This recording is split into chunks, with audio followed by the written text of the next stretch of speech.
Hello guys, good morning. Welcome to my YouTube channel guys. Gusto ko lang i-update kayo doon sa dates na galing sa Saudi guys at saka lemon ko. Kung paano ko sila pabulaklakin. Yan ang problema ko ngayon. Ang lalaki na nila guys. Mas malaki pa sa akin. Lalo na yung dates ko guys na buhay na dito sa Pilipinas. Pero alam ko naman na maraming dates dito sa Pilipinas na nakabuhay na dyan sa Bulacan. Ay Batangas, yung nakita ko na may farm sila tungkol sa dates. Yung Tamor sa Saudi. Tamor is dates, yung maraming prutas yun. Ang sarap, sarap guys. Maraming benefits sa katawan natin. Kaya pinilit ko dati noon na talagang nag-ipon ako ng seed. Grabe, may tanim pa ako sa Turkey. Alam niyo ba, nung pumunta kami sa Turkey, di ba ang daming dates din doon? Kapag kumakain yung mga madam, iniipon ko talaga. sorry.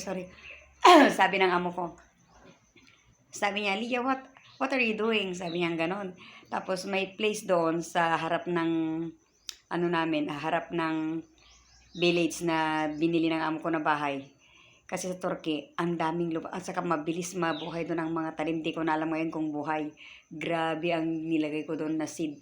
Talagang pinagikalat ko. Tapos yung igilid-gilid niya, tinaniman ko ng dates. Ewan ko lang ngayon. Tapos yung lemongrass, nagtanim ako doon. Nagbound pa ako galing Pilipinas to Saudi to Turkey. Yan ang ano ko kasi kararating ko lang kauwi ko lang galing dito sa Pilipinas, nag-vacation. Pagkatapos nung nakauwi na ako doon after 2 months, tinanim ko muna sa Saudi tapos binunot ko ulit. Dinala ko na naman yun sa Turkey kasi 2 months din kami sa Turkey. Kaya yun, ewan ko ngayon, buhay na buhay nung umuwi ako doon. So, kaya namimiss ko din yung Turkey kasi yung Turkey is very beautiful country. Grabe doon, grabe ang mga prutas. Parang Pilipinas din. Super sipag ang mga tao doon. Kaya shout out sa mga Turkey. Grabe ang mga prutas nila guys. Diyos ko. Alam mo ba yung mga bahay-bahay? Nako, hindi ka makakita doon ng bahay na kahit ang ganda-ganda. Grabe ang mga prutas nila. Grabe, umaakyat na sa mga bahay nila sa bubong. Ganyan kasipag ang mga Turkey. Grabe. Mas masipag pa sila kaysa Pilipino. Kasi ang mga prutas nila doon ng mga fresh. Grabe, ang dami doon. Ang daming mais na yung yellow corn. Grabe, doon ako makain ng ano lang, 10, 1, ayun, yung sa Turkey is, ano ba yung tawag nila doon sa pera nila? Nakalimutan ko na. Grabe, isang 1 real lang, grabe. Busog ka na sa mais, sa grapes, dami guys. Pero ito, ang papashare ko sa inyo. Kaya dito, binahon ko din sa Pilipinas, yung date sana mabuhay ko. Nabuhay na, pero yung mamunga. Sabi ko nga, nagtatanong ako kay amo ko kung anong magandang kasi meron yan fertilizer na dapat ilagay mo yan at saka yung nilalagay dun sa taas niya para hindi pasukin ng ano yung tawag dyan, yung shell na malaki, yung birorokong sa Pilipinas. Pero wala naman dito sa atin ng birorokong eh. At saka kailangan, maganda siyang lumaki. Pero siyempre 3 years na yan. Magti 3 years na ako dito sa Pilipinas eh. Sa bagay, yung pagka-seedlings niya, 1 buwan bago ko itinanim yan. Matumal lang lumaki kasi nilipat-lipat ko kaya yun. Ngayon, dun sa pinaglipatan ko, okay na siya. Lumaki na, malaki na. Tingnan natin. Now is Friday, kaya happy Friday guys. Eto, happy Friday. Pasok ang swerte. Labas ang mga malas. Dito yung pampaswerte ko guys. Oh. Yun. Yan, pinapasok ko dito. Tingnan natin guys. Tingnan natin yung dates ko doon at saka lemon. Yung lemon ko dito kasi ang laki na. Tingnan nyo naman yung mga lemon ng Saudi guys. Ang lalaki na. Pati ito. Pati yan sili yan. Sili ng Saudi yan. Ito.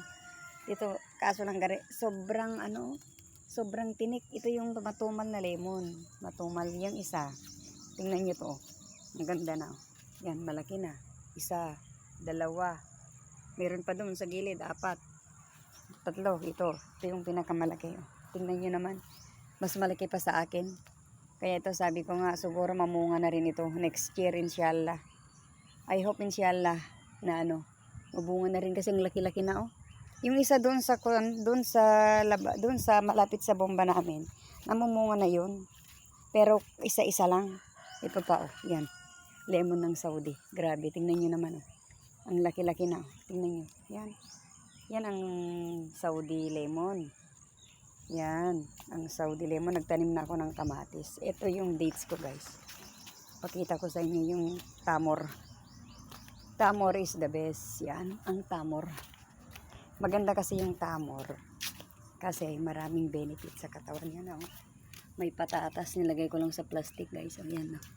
May patatas, sili. Yan, oh. Mga sili. Yan, mga lemongrass. Mga... Yan. Ito yung sinasabi ko sa inyo na pinagyayabang ko. Ito, yan. Ayaw niya yata yan. May bago siyang may bago siyang sibol. Tingnan niyo naman. Yan oh. Ito bagong to. Bagong, kaya mamaya lalagyan ko ng ng triple 14. Lalagyan ko dito. Lalagyan ko siya ng triple 14 para para lalong tumaba yung lupa. Kasi inaalis ko yung ibang dito ilalagay ko yung triple 14. Maglalagay tayo ng fertilizer yan. Ang laki, di ba? Oh. Yan ang view. Ito yung isa, ayan oh, may sabong na rin. Ito may na rin oh, may bagong na. Nakikita niyo ba? Yan oh. Ito alisin ko to kasi sunog na oh. Yan sunog. Alisin ko yan, ikat ko to. Cut ko yung tatlo. Cut ko yan, tatlo to para kapag nabuhay yan, at saka ito yung lemon na dito ka pa sa tumalaki na to malapit nang mamunga. Sana nga mamunga na para matikman ko naman ang bunga. Kasi kaya lang